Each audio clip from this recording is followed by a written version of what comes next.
Hello students, আশা করি তোমরা ভালো আছো। আমিও ভালো আছি। আমি তোমাদের ডালিয়া ম্যাম চলে এলাম তোমাদের বাঁকুড়া বিশ্ববিদ্যালয় আন্ডারে বিভিন্ন কলেজে যারা তোমরা ফোর্থ সেমিস্টার মেজর বেঙ্গলের স্টুডেন্টস রয়েছে তাদের জন্য আরেকটি নতুন ভিডিও নিয়ে বেশ কিছুদিন ধরে আমি তোমাদের মেজর 5 থেকে রূপতত্ত্ব আলোচনা করছি। সেখান থেকে আজ আমি আরেকটা ক্লাস নিয়ে এসেছি তোমাদের, এটা তোমাদের পার্ট 7। তো এর আগে আরো 6টা ক্লাস হয়ে গেছে, যারা দেখোনি অবশ্যই দেখে নেবে।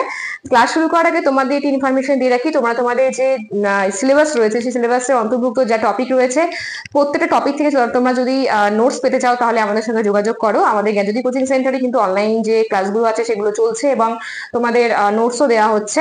তো যারা ভাবছো যে আমাদের সঙ্গে যুক্ত হবে তারা খুব তাড়াতাড়ি যুক্ত হও আমাদের দেওয়া নাম্বারে। তো যোগাযোগ করো। আমাদের যোগাযোগ নাম্বার 6295916282, আরেকটি নাম্বার 7076398606।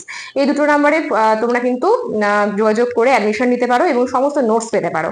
আজকে আমি তোমাদের সাথে রূপতত্ত্ব থেকে যেটা আলোচনা করবো দুটো টপিক, এটা উপসর্গ আর একটা বিভক্তি। বেশ কিছুজন তোমরা জানো, কারণ এগুলো অনেক আগে পড়েছো, আবার বেশ কিছু জনের মনে নেই। ঠিক আছে, তো আজকে আমি তোমাদের সামনে বিস্তারিত আলোচনা করবো যে উপসর্গ কি আর বিভক্তি কি। দেখো, উপসর্গ কি, উপসর্গ কোথায় বসে সেটা আগে জানতে হবে। শব্দের আগে বসে নাকি শব্দের পরে বসে? উপসর্গ সবসময় শব্দের আগে বসে। তোমরা বলতে পারো ধাতুরও আগে বসে।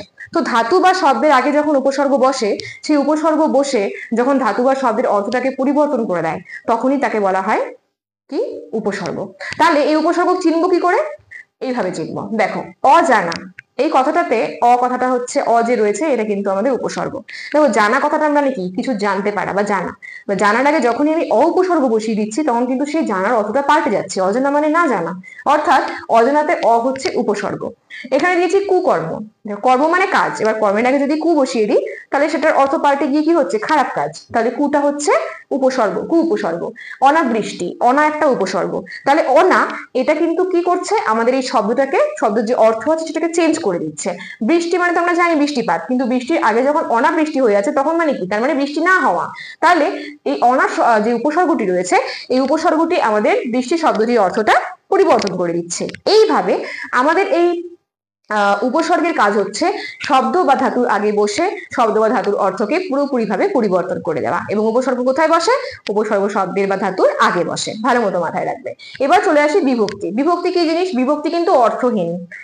এ কখনো আলাদা করে বসতে পারে না, আলাদা করে বসে এর কোনো অর্থ হয় না।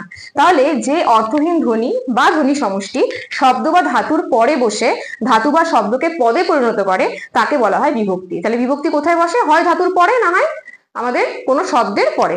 ধাতু বা শব্দকে যখন এটা একটা পদে পরিণত করে দেয়, পদে পরিণত মানে কি? পদে যখনই পরিণত হয়ে যায় ধাতু বা শব্দ, তখন সেটা বাক্যে ব্যবহারের যোগ্য হয়ে যায়। তো এইভাবে আমরা বিভক্তি কাকে বলবো? যে অর্থহীন ধ্বনি বা ধ্বনি সমষ্টি বা ধাতুর পরে বা কোনো শব্দের পরে বসে ধাতু বা শব্দকে পদে পরিণত করে তখন তাকে আমরা বলবো বিভক্তি। বিভক্তি কি আলাদা করে বসতে পারে?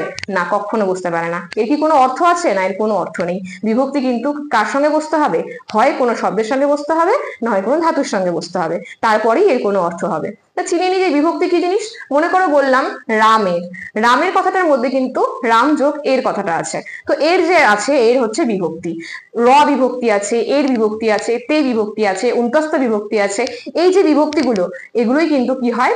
ধাতু বা পদে, ধাতু বা শব্দের সঙ্গে বসে এবং বসে একটা শব্দটাকে পদে পরিণত করে। তাহলে এই হচ্ছে বিভক্তির কাজ। বিভক্তি শব্দের অর্থ কি? চলো জেনে নিই। বিভক্তি শব্দের অর্থ হচ্ছে বিভাজন করা। এটা অনেক সময় তোমাদের শর্ট কোশ্চেনে আসে, জেনে নেওয়া ভালো। তাহলে দেখো, আজ আমি তোমাদের বিকেবি আন্ডারে যে যারা পড়ছো ফোর্থ সেমিস্টার স্টুডেন্টস তাদের জন্য উপসর্গ এবং বিভক্তি কাকে বলে এবং তার উদাহরণ সবিস্তারে বর্ণনা করলাম। যারা আমার ক্লাস নিয়মিত দেখছো তাদেরকে বলছি যে তোমাদের আমার ক্লাস যদি একটু ভালো লেগে থাকে তাহলে অবশ্যই আমার ক্লাসটি লাইক, কমেন্ট, শেয়ার করে আমার পাশে থেকো। এবং যারা এখনো পর্যন্ত চ্যানেলটি সাবস্ক্রাইব করোনি, যে চ্যানেল থেকে আমার ভিডিও দেখছো সেই চ্যানেলটি সাবস্ক্রাইব করো, নোটিফিকেশন অল করে রাখো এবং কোনো প্রবলেম হলে আমাকে অবশ্যই জানাবে কমেন্ট বক্সে যে কিভাবে কি হচ্ছে, কি অসুবিধা হচ্ছে তোমাদের ক্লাসগুলোতে, সেগুলোও কমেন্ট বক্সে জানাবে। আর যদি ভালো লেগে থাকে তবুও আমাকে কিন্তু কমেন্ট বক্সে জানাবে। যদি ভালো লেগে থাকে অবশ্যই লাইক, কমেন্ট, শেয়ার করবে, সেটা দেখে আমি বুঝতে পারবো যে আমার ক্লাস তোমরা বুঝতে পারছো। তাহলে চলো আমি আরেকবার আমাদের নাম্বারটা শেয়ার করছি, সেই শেয়ার নাম্বারে তোমরা যোগাযোগ করে সমস্ত নোটস পেয়ে যেতে পারো। দেরি করো না, খুব তাড়াতাড়ি যুক্ত হও, কারণ সামনে তোমাদের এক্সাম। দেখো, আমাদের যোগাযোগ নাম্বার 6295916282, আইটি নাম্বার রয়েছে 7076398606। এই দুটো নাম্বারে ফোন করে তোমরা চট জলদি অ্যাডমিশন নাও এবং সমস্ত নোটস পেয়ে যাও। তাহলে আজকের ক্লাস এত পর্যন্তই। দেখা হচ্ছে নেক্সট ক্লাসে ফোর্থ সেমিস্টার মেজর বেঙ্গলি আরো একটি নতুন ক্লাস নিয়ে। সুস্থ থাকো, ভালো থাকো, আমাদের চ্যানেলকে ভালোবেসে আমাদের সাথে থাকো। ধন্যবাদ।